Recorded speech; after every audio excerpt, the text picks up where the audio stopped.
오늘 말씀은 예수님께서 예루살렘으로 가는 그 길에서 일어난 사건입니다. 11절에 예수께서 예루살렘으로 들어가실 때에 나병 환자 10명을 만났습니다. 이 나병 환자는 어떤 사람들입니까? 어떤 공동체에서 소외된 사람들입니다. 이 나병 환자는 소외된 사람들이기 때문에 공동체 안에 속할 수가 없습니다. 성 안에, 마을 안에 살 수 없는 사람들입니다.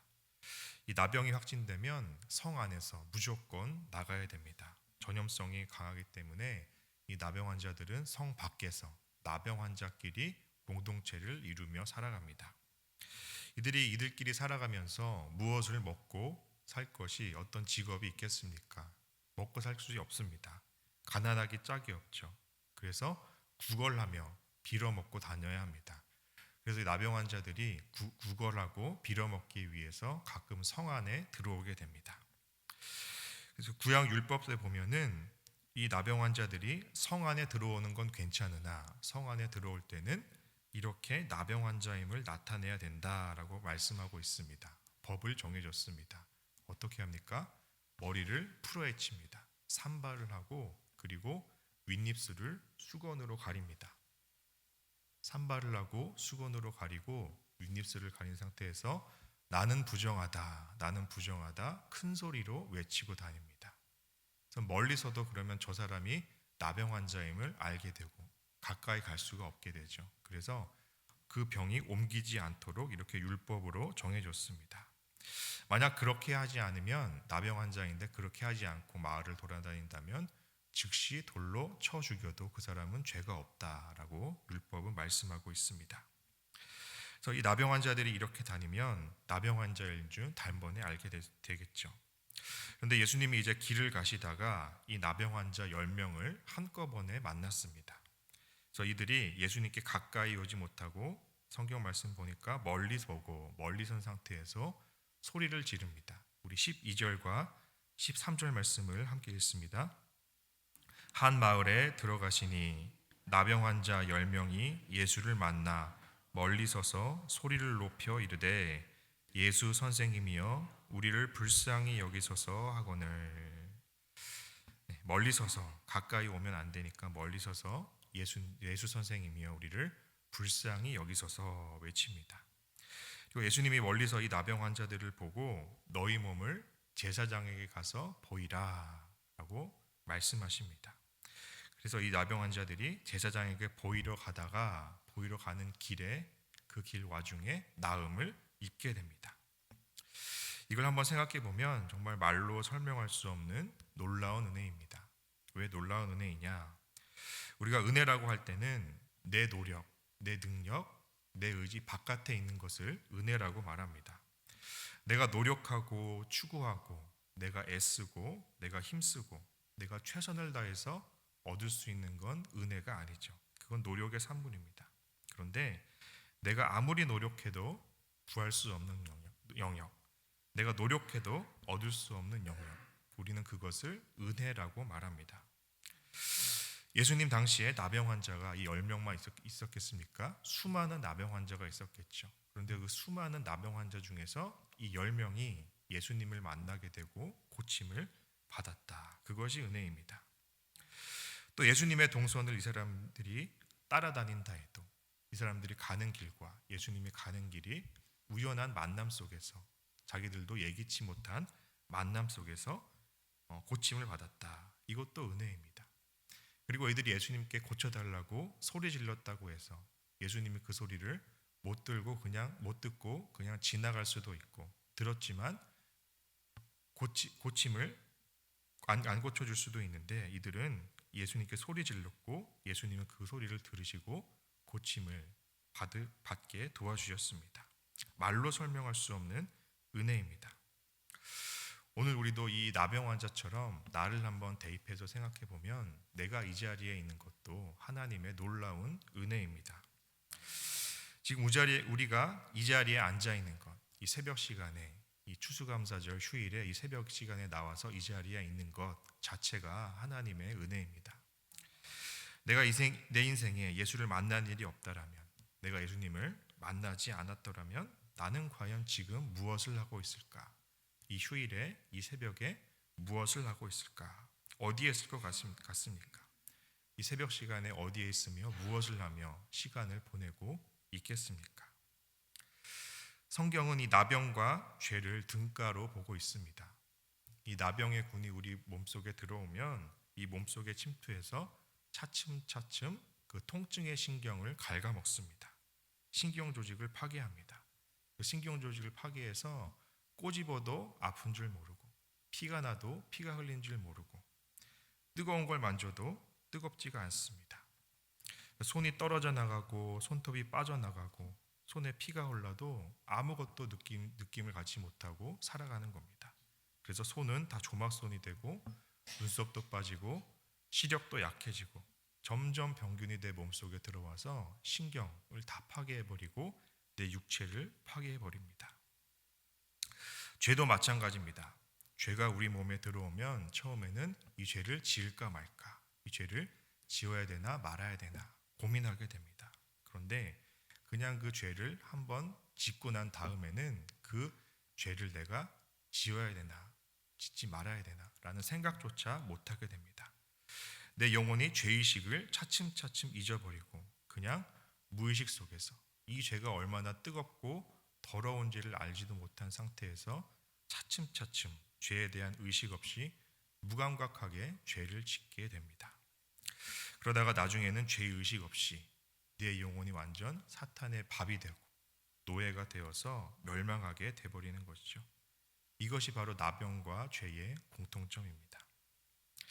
그런데 이 10명의 나병 환자들이 예수님을 만났습니다. 예수님을 만나서 썩어져 가던 몸에 새살이 돋았습니다. 고름이 나오고 냄새가 나서 견딜 수 없는 몸이, 그 육체가 고침을 받은 겁니다. 우리도 예수 믿고 새로운 생명을 얻어서 지금 내 영혼이 고침을 받고 이 자리에 나와 앉아 있습니다.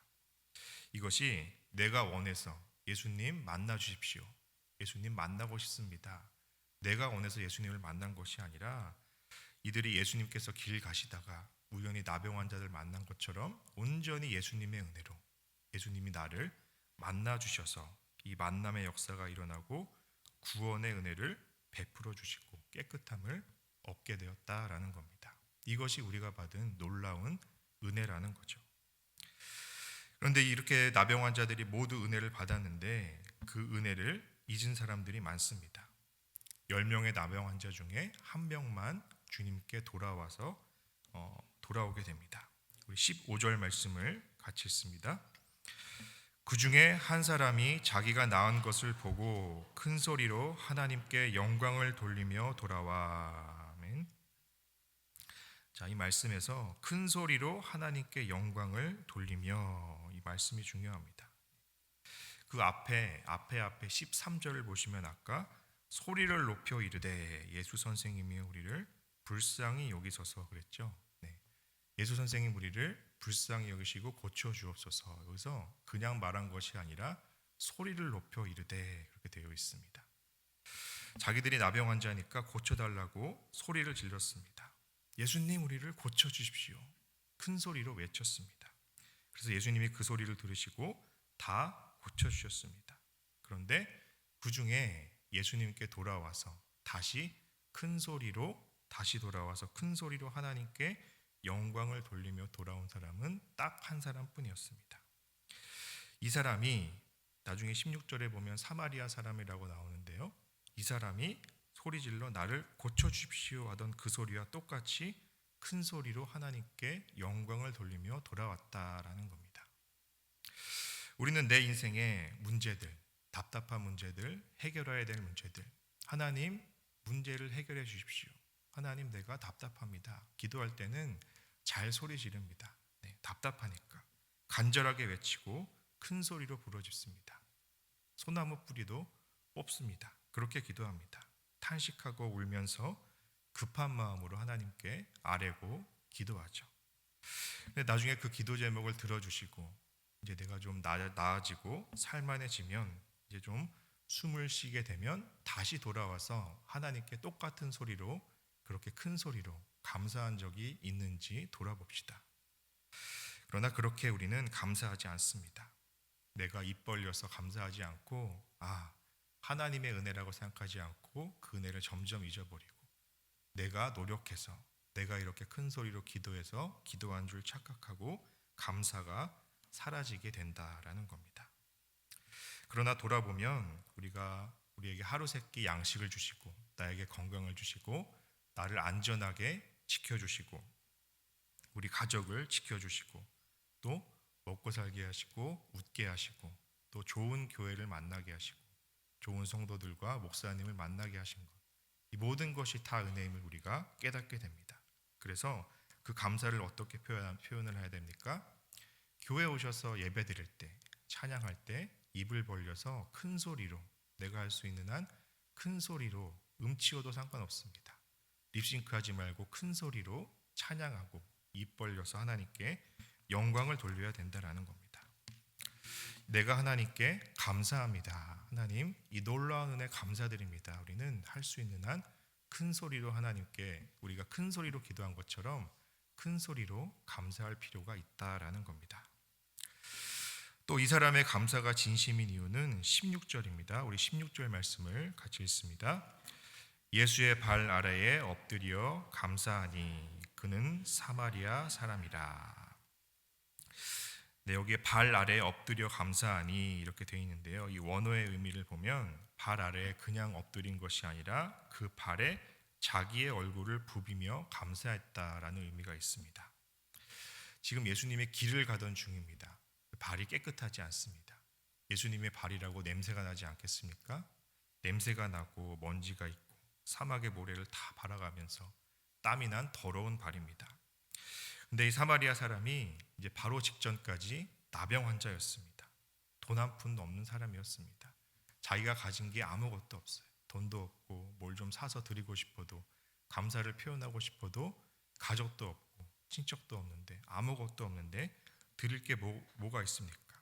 자기의 몸밖에 없는 겁니다. 그래서 이 몸으로 감사를 어떻게 표현해야 되냐 하다가 예수님의 발 아래 엎드려서 자기의 얼굴을 부벼가면서, 그 발에 부벼가면서 감사를 표현한 겁니다. 저는 예수님의 발에 먼지보다 못한 인생이었습니다. 그렇게 더러운 인생입니다. 피고름이 나고 썩어져가고 냄새가 나서 사람들이 저를 무시하고 멸시하던, 인간 취급 못 받던 사람인데 이렇게 날 고쳐주시니 감사합니다. 특히나 이 사람은 사마리아 사람이었습니다. 유대인들에게 심한 멸시를 받던 사마리아 사람이 유대인에게, 자기를 멸시했던 유대인이었던 예수님에게 와서 그렇게 감사를 이렇게 진정으로 자기의 몸을 다 던지면서 표현했다라는 겁니다. 우리는 이렇게 감사할 때 주변 사람 눈치를 볼 이유가 없습니다. 폼 잡고 감사할 필요가 없다라는 겁니다. 내가 진정으로 고마운데, 진정으로 감사한다면 사람이 있건 없건 상관없이 내 몸을 다 던져서, 그 발이 더럽건 깨끗하던 상관없이 내가 갖고 있는 모든 것을 다해서 이렇게 감사를 드릴 수밖에 없다라는 겁니다. 이것이 너무나 자연스러운 감사입니다. 주께서 이 모습을 보시고 나머지 9명을 찾으십니다. 17절입니다. 함께 읽습니다. 예수께서 대답하여 이르시되 10사람이 다 깨끗함을 받지 아니하였느냐? 그 9은 어디 있느냐? 10명이 깨끗함을 받았는데 왜 너만 많느냐? 이 당시나 오던 시내나 나음받은 사람은 많은데, 구원받은 사람은 많은데 이렇게 감사하는 사람은 드물다. 10명 중에 1명이 될까 말까 할 정도로, 10%나 될까 말까 할 정도로 하나님께 감사하는 사람이 적다. 그러나 우리가 이렇게 하나님께 진정으로 감사하면 하나님이 우리에게 어떻게 말씀하십니까? 19절 말씀을 함께 읽습니다. 그에게 이르시되 일어나 가라. 내 믿음이 너를 구원하였느니라. 네, 구원하였느니라.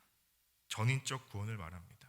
육체만 나음을 받은 것이 아니라 내 영혼까지 이제 구원을 받았다라고 말씀하고 있습니다. 이 나머지 9명은 육체만 회복됐습니다. 육체만 회복돼서 그냥 기뻐서 돌아갔습니다. 그러나 이 감사를 돌리려고 돌아온 이 사마리아 사람은 영혼의 구원까지 얻게 되었습니다. 그 이유는 진정으로 예수님께 돌아와 감사했기 때문입니다. 말씀을 맺겠습니다. 예수님은 피고름 나는 우리의 영혼의 나병에서 우리를 건져주시고 고쳐주시고 치료해주시고 구원해주셨습니다.